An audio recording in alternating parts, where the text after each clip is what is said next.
Hai, halo, apa kabar pemirsa WPI TV? Saat ini Anda sedang menyaksikan Aktual, edisi 21 November 2013. Bersama saya, Normalita Gupita. Dalam beberapa menit ke depan, kami akan mengabarkan berita teraktual seputar Kota Pekalongan dan sekitarnya. Disiarkan dari studio WPI TV Stimik Widya Pratama Pekalongan, inilah Aktual.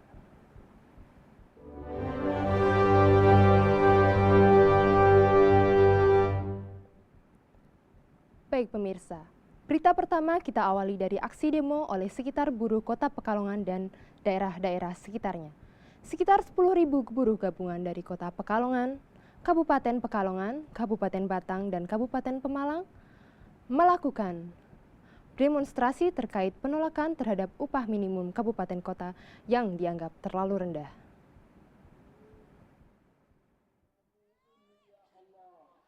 Sekitar 10.000 buruh gabungan dari Serikat Buruh Kota Pekalongan, Kabupaten Pekalongan, Kabupaten Pemalang, dan Kabupaten Batang melakukan aksi demo besar sepanjang hari Selasa, 19 November 2013. Tak hanya berdemo, buruh juga mengaku akan menggelar mogok kerja daerah selama 3 hari hingga Kamis 21 November. Aksi demo diawali di kawasan Monumen, Jalan Merdeka, Kota Pekalongan. Kemudian para buruh berkonvoi dengan memadati Jalan Pantura hingga arus lalu lintas nyaris lumpuh. Dari Kota Pekalongan, massa bergerak menuju kantor Kabupaten Pekalongan di Kajen. Aksi ini merupakan bentuk penolakan terhadap upah minimum kabupaten kota tahun 2014 yang ditetapkan Gubernur Jawa Tengah. Buruh meminta penetapan ulang UMK karena UMK tahun 2014 dianggap terlalu rendah. Buruh meminta besaran UMK yang sama untuk daerah yakni 2,6 juta, hampir 2 kali lipat dari besaran UMK yang diusulkan kepala daerah. Aksi sempat diwarnai saling dorong antara buruh dan aparat.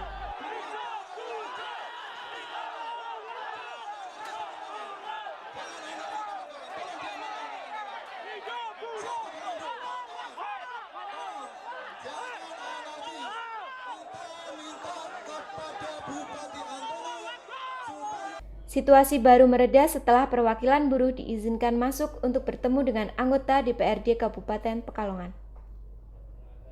Pemerintah Kabupaten Pekalongan melalui Ketua Komisi D DPRD mengatakan bahwa pemerintah akan menampung suara buruh.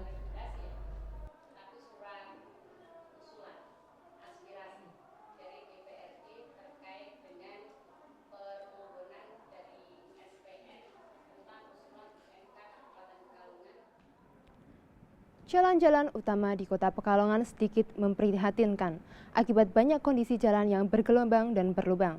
Usaha perbaikan jalan sedang dilakukan justru menimbulkan permasalahan baru. Perbaikan jalan yang tidak diselesaikan dengan cara menimbulkan kondisi jalan yang terbengkalai. Hal ini sangat membahayakan bagi pengguna jalan.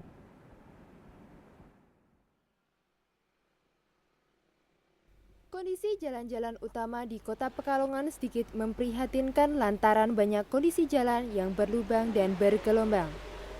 Usaha perbaikan jalan pun sedang dilakukan, seperti di Jalan KH Mansur dan Jalan Gajah Mada, namun kenyataannya perbaikan jalan justru meninggalkan permasalahan baru. Seperti yang terpantau oleh kamera WPI TV Senin 18 November 2013.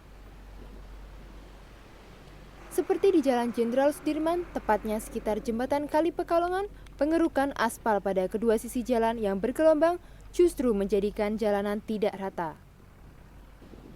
Pengerukan jalan mulai dilakukan pada Sabtu 16 November, namun hingga Senin 18 November tidak tampak lagi pekerja yang menyelesaikan perbaikan.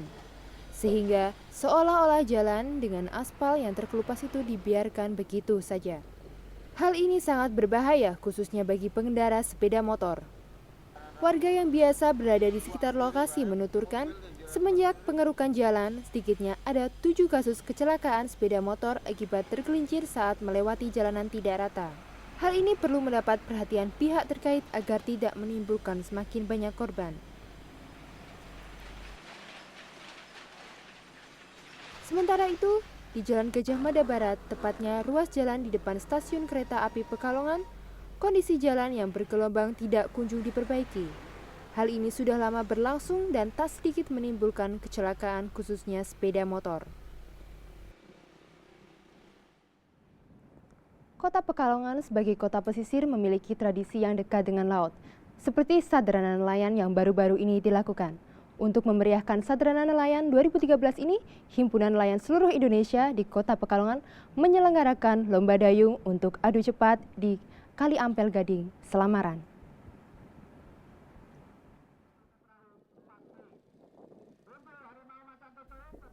Sadranan Nelayan tahun 2013 di Kota Pekalongan dimeriahkan oleh lomba dayung. Agenda tahunan ini diselenggarakan atas kerjasama Himpunan Nelayan Seluruh Indonesia HNSI dengan Dinas Perhubungan Pariwisata dan Budaya Kota Pekalongan. Lomba dayung dilaksanakan selama 2 hari, yaitu pada Senin dan Selasa, 18 dan 19 November 2013. Sebanyak 37 tim pendayung dari wilayah-wilayah Kota Pekalongan, Kabupaten Pekalongan, dan Kabupaten Batang akan bersaing adu cepat di Kali Ampel Gading, Selamaran, Pekalongan Utara. Nantinya, tim pendayung yang dinyatakan menang lomba dayung ini akan diikutkan pada kejuaraan daerah, khususnya lomba dayung tingkat Provinsi Jawa Tengah.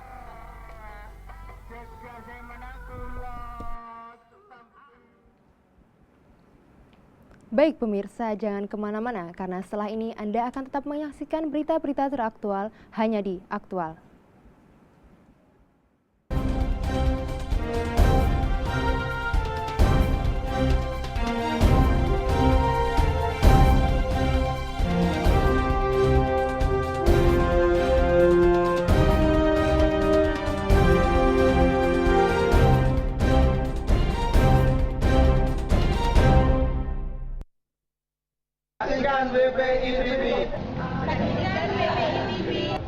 Saksikan WPI TV. Saksikan WPI TV. Saksikan WPI TV hanya di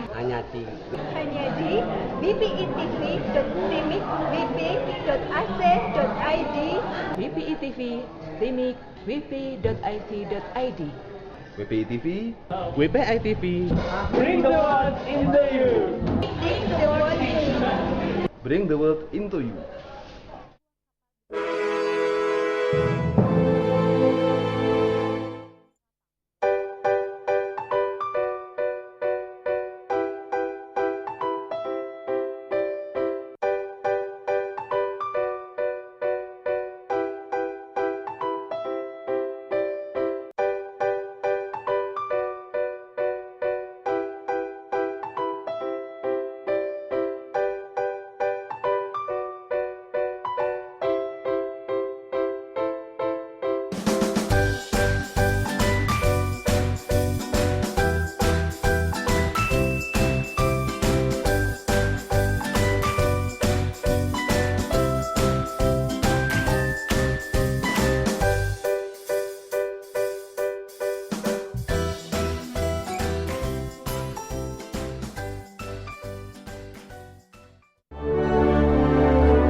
Baik pemirsa, kembali lagi di Aktual. Sebuah kapal besar misterius seperti yang diyakini warga tiba-tiba ada di tengah tanah lapang di dalam sebuah kompleks perumahan. Langsung saja hal ini membuat geger masyarakat Kota Pekalongan dan sekitarnya yang langsung berbondong-bondong ingin menyaksikan fenomena ini. Inilah wujud dari kapal yang sempat menghebohkan masyarakat Kota Pekalongan. Masyarakat dibuat bingung lantaran kapal besar itu tiba-tiba ada di tengah tanah lapang di dalam kompleks perumahan Bumirejo Damai Residence, Kelurahan Bumirejo, Pekalongan Barat. Banyak masyarakat mengait-ngaitkan kejadian ini dengan hal-hal mistik dan pertanda tertentu, seperti Pekalongan yang akan ditimpa musibah banjir, dan hal-hal lainnya seperti kebiasaan masyarakat Indonesia yang masih kental dengan hal-hal klinik. Namun, yang sebenarnya terjadi, menurut penuturan pekerja bangunan pada kompleks perumahan, bahwa kapal tersebut adalah kapal biasa. Kapal bekas seharga 17 juta itu dibeli dan didatangkan dari daerah Tegal. Hanya saja proses pengangkutan dilakukan pada malam hari sehingga hal ini tidak banyak diketahui warga. Padahal, kapal sudah berada di lokasi sejak 2 minggu lalu. Namun, hingga saat ini masih banyak saja warga yang penasaran untuk menyaksikannya. Nantinya, Kompleks Perumahan Bumirejo Damai Residence akan memiliki wahana permainan air. Dan rencananya juga akan mendatangkan satu kapal lagi yang akan digunakan sebagai monumen untuk menarik pengunjung. Untuk meningkatkan kompetensi dosen dalam menciptakan bahan ajar, STIMIK Widya Pratama Pekalongan bekerja sama dengan penerbit Andi Offset menggelar workshop pembuatan buku ajar bagi para dosen. Nantinya, karya-karya dosen dapat diterbitkan menjadi sebuah buku sebagai bahan ajar. Sebagai upaya peningkatan sasaran dan capaian mutu indikator kerja dosen, Sekolah Tinggi Ilmu Manajemen dan Komputer STIMIK Widya Pratama Pekalongan bekerja sama dengan CV Andi Offset Yogyakarta menyelenggarakan workshop penulisan buku bahan ajar untuk dosen. Kegiatan ini merupakan tindak lanjut atas MOU atau kerjasama yang dilakukan STIMIK Widya Pratama dengan Andi Offset selaku penerbit buku nasional. Lewat kerjasama ini, nantinya karya-karya dosen STIMIK dapat diterbitkan menjadi sebuah buku sebagai bahan ajar. Pemeriksaan kesehatan perlu dilakukan sebagai usaha preventif menciptakan tubuh sehat. Hal ini yang pula lah dilakukan oleh Yayasan Widya Pratama Pekalongan dengan memberikan cek kesehatan terhadap staf karyawan dan dosen STIMIK Widya Pratama Pekalongan.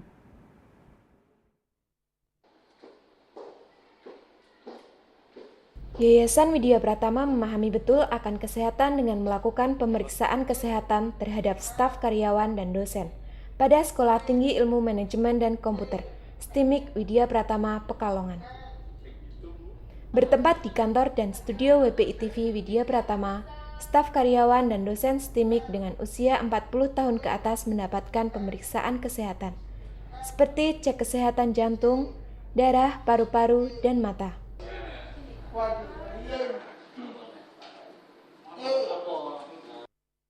Baik pemirsa, itulah tadi serangkuman berita teraktual edisi 21 November 2013. Saya Normalita Gupita beserta seluruh kerabat kerja yang bertugas mohon undur diri. Tetap saksikan aktual di website resmi kita wptv.stimicwp.ac.id. Salam aktual.